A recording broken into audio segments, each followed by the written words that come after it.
পরিবর্তন কেন নাই, আমরা পরিবর্তন হচ্ছি না কেন? এই পরিবর্তন না হওয়ার কারণ অনেক কিছু থাকতে পারে, কিন্তু আপনাদেরকে যে কারণের মধ্যে আমরা পরিবর্তন হচ্ছি না সেই কারণটা দর্শাবার আগেই একটা কথা বলি, একটা এক্সাম্পল দেবো, একটি মিসাল আপনাদের সামনে পেশ করব।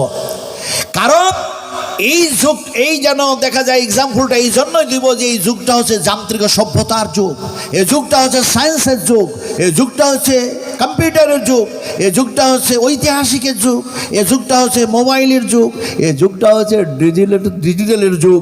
ফলে দেখা যায় মানুষেরা সোজাসুজি বাইবেল বুঝবে না, রামায়ণ বুঝবে না, মহাভারত বুঝবে না, কোরআন বুঝবে না।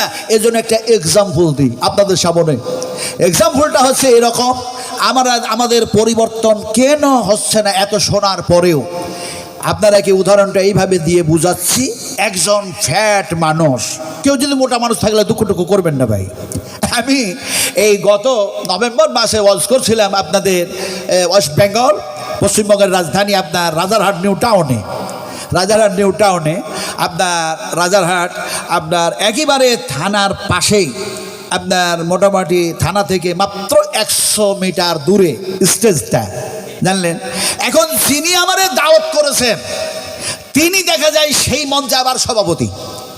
তো যখন আমি এই বলে যখন এক্সাম্পল শুরু করেছি, এক ফ্যাট মানুষ, মোটা মানুষ, তো উনি সবচেয়ে মোটা, উনি বলছেন হুজুর আপনার চোখ আর কোনো দিকে গেল না, আপনারা দাওয়াত দিয়ে নিয়ে আসলাম আর আপনি আমার ওপরেই চোখটা গেল আর আমাকে দিয়ে শুরু করলেন। যার জন্য আজকে বলছি, কোনো মোটা মানুষ যদি আমরা থাকি তাহলে দুঃখটুকু করবেন না। এক্সাম্পলটা দিচ্ছি এভাবে, এক মোটা মানুষ, একটা ফ্যাট মানুষ, তার উঠতে বসতে চলতে ফিরতে সদা সর্বদাই সব কাজে কষ্টকর।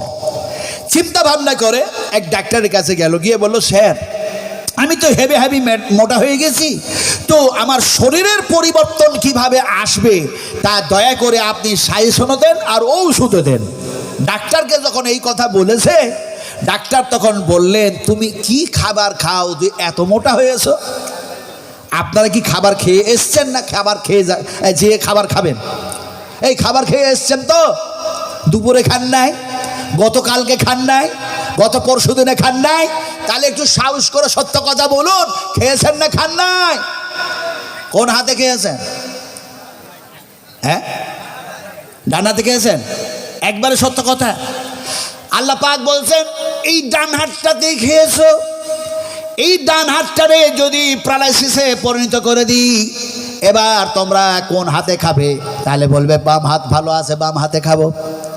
আল্লাহ পাক বলছেন এই বাম হাতটারও যেন প্যারালাইসিসে পরিণত করে দিলাম, তাহলে বলবেন কি আমার স্ত্রী খাওয়াবে, আমার মা খাওয়াবে, আমার খালা খাওয়াবে, আমার ফুফু খাওয়াবে, আমার যেন পাড়া প্রতিবেশীর মানুষ খাওয়াবে।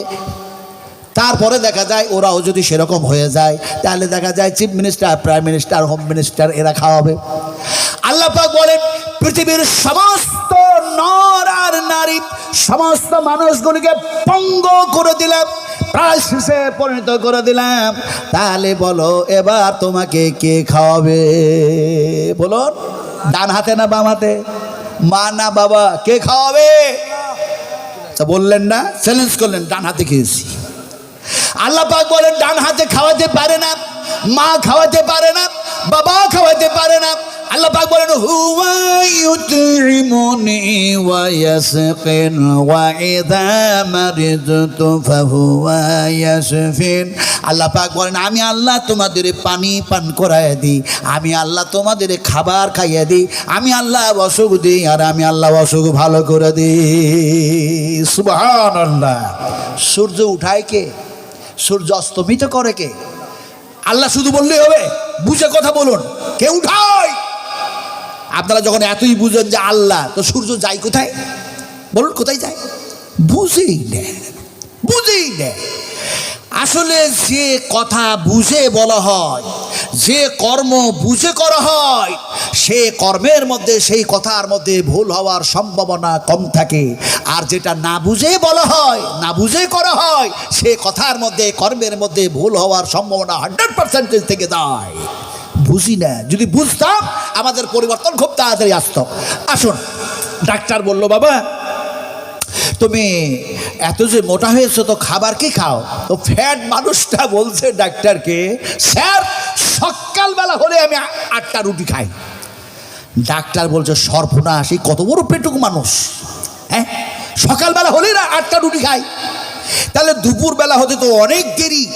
তো ডাক্তার বললে দুপুরবেলায় কটা খাও? বলছে 8টা খাই। বলে রাত হলে কটা খাও? বলছে 8টা খাই। এখন আপনারা জ্ঞানী মানুষ, শিক্ষিত মানুষ বসে আছেন, নদিয়া জেলার মানুষ, শান্তিপুরের মানুষ, আপনারা খুব শান্ত মানুষ বলেই তো শান্তিপুর, কথা বুঝেন কিনি। এক অপরের সঙ্গে কি একটা সুন্দর যেন সম্প্রীতি বজায় রেখেছেন, এক অপরের সঙ্গে কি যেন এক ভালোবাসা, এক যেন মহাব্বত, এক অপরের সঙ্গে কি যেন একটা সুন্দর রিলেশন, যেন গুড একটা সম্পর্ক। আল্লাহ পাক কোরআনের মধ্যে বলেছেন এই শান্তিপুরের মানুষেরা খুব ভালো। কেন ভালো? আল্লাহ বলেছেন। আল্লাহ আল্লাহ কি বলছেন? ওয়াতাসিমু বিহাবলিল্লাহি জামিআন ওয়া লা তাফাররাকু।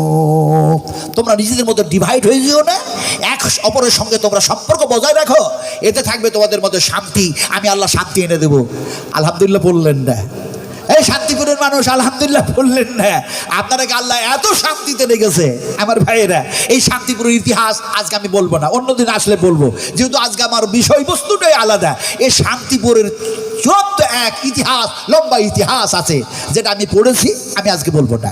কথাটা বলতেছিলাম কি, আপনারা সব শিক্ষিত মানুষ।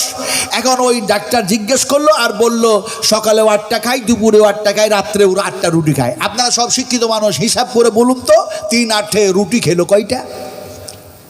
হিসাব জানেন না? তাহলে একটু জোরে বলুন না। জোরে বললে কোনো গুনাহ হবে নাকি? এই জোরে বললে কোনো গুনাহ হবে? জাহান্নামে চলে যাবেন, নরকে চলে যাবেন, আর জান্নাত থেকে বাদ পড়ে যাবেন। একটু হিসাবটা জোরে বলুন। হিসাব করে যারা বললেন, কোরআনের প্রতি আমল করলেন, কারণ আল্লাহ পাক যেন বলেন আল-ইয়াউমা তুজজা কুল্লু নাফসিন বিমা কাসাবাত লা যুলমাল ইয়াওম ইন্নাল্লাহা সারিউল হিসাব। এই যে হিসাব আল্লাহ পাক বললেন, আর আপনারা হিসাব করে কথা বলছেন, তার মানে কোরআনের প্রতি আমল করছেন। জরুর সুবহানাল্লাহ। আর একবার হিসাব করে বলুন কয়টা রুটি খেলো? আমি যতক্ষণ কথা বলবো 6টা ভাষা আসবে আলহামদুলিল্লাহ, কোরআনের বাইরে নয়। কথা বুঝেন কিনা? এজন্য আপনারা জবাব দিলে সাহাবায়ে কিরামদের সুন্নাত আদায় করবেন। যেহেতু নবী করিম সাল্লাল্লাহু আলাইহি ওয়াসাল্লাম বলতেন ফাহিমতা বিকলামি, আমি যে কথাগুলি বললাম তোমরা বুঝতে পারছো? সাহাবীরা যদি বুঝতে না পারতেন তাহলে বলতেন লা ইয়া রাসূলুল্লাহ, বুঝে আসে নাই। কথাটাকে নবী আবার অ্যাপ্লাই করতেন, আবার রিপিট করতেন, পুনরায় বুঝাতেন, বলে এবার বুঝে এসছে। এত ভালো তিনারা বুঝতেন, সঙ্গে সঙ্গে জবাব দিতেন ইয়া রাসূলুল্লাহ, বুঝেও গেলাম, মেনেও নিলাম। জোরে বলো সুবহানাল্লাহ। শুধু বুঝলাম না, ওনারা বলতেন মেনেও নিলাম। আপনারা মেনে নিলেন তো, হিসাব মেনে নিয়েছেন তো? হিসাব এইখানে হবে না, ওপরে হবে। এই হিসাব কখন হবে? তোমার জৈবন কোন পথে কাটিয়েছিলে, তোমার এমনি কোন পথে আয় করেছিলে, তুমি এমনি করে দেখা যায় দুনিয়াতে তোমাকে হায়াত দিয়েছিলাম, আয়ু দিয়েছিলাম, বয়স দিয়েছিলাম, এগুলি তুমি ভালো পথে পার করেছিলে না খারাপ কাজে পার করেছিলে? আল্লাহ জিজ্ঞেস যদি করেন, আমরা তার এই প্রশ্নের উত্তর দিতে পারবো তো? পারবেন তো? আহারে সুম্মা লা তুসআলুন্না ইয়াওমাইযিন আনিন নাঈম। আল্লাহ পাক প্রত্যেকটি নিয়ামতের যদি হিসাব নেন তাহলে আমরা হিসাব দিতে পারবো না। সুবহানাল্লাহ। আল্লাহ হাসিবনি হিসাবান ইয়াসীরা। আল্লাহ তুমি আমাদের হিসাবকে জটিল আর কঠিন না করে সহজ করে দিও। একটু জোরে বলুন আল্লাহুম্মা আমিন। আর জোরে বলুন আল্লাহুম্মা আমিন। প্রতিটি মানুষের হিসাব হবে। আমি অন্যদের সে ওয়াজ করবো ইনশাআল্লাহ। আলোচনা করছিলাম যে আপনারা হিসাব করে বললেন 3 8 রুটি খেয়েছে 24টা। ডাক্তার বললেন বাবা তোমার শরীরের যদি পরিবর্তন আনতে চাও তাহলে রুটির অঙ্কটা কমায় দাও, খাবারের সংখ্যা কমায় দাও। বলে স্যার আমি খাবো কতটা আর কমাবো কতটা? ডাক্তার বলল 24টা রুটির মধ্যে 12টা খাও আর 12টা বাদ দাও। এখন শুধু 12টা রুটি খায়, ঔষধও খায়। এখন তারপরে দেখা যায় শরীরের কোনো পরিবর্তন নাই। ডাক্তারের কাছে আবার গেছে দ্বিতীয়বার, অনয় বিনয় করে বলছে স্যার একটু ভালো করে আমাকে সাজেশন দেন, একটু ভালো ঔষধ দেন। আমার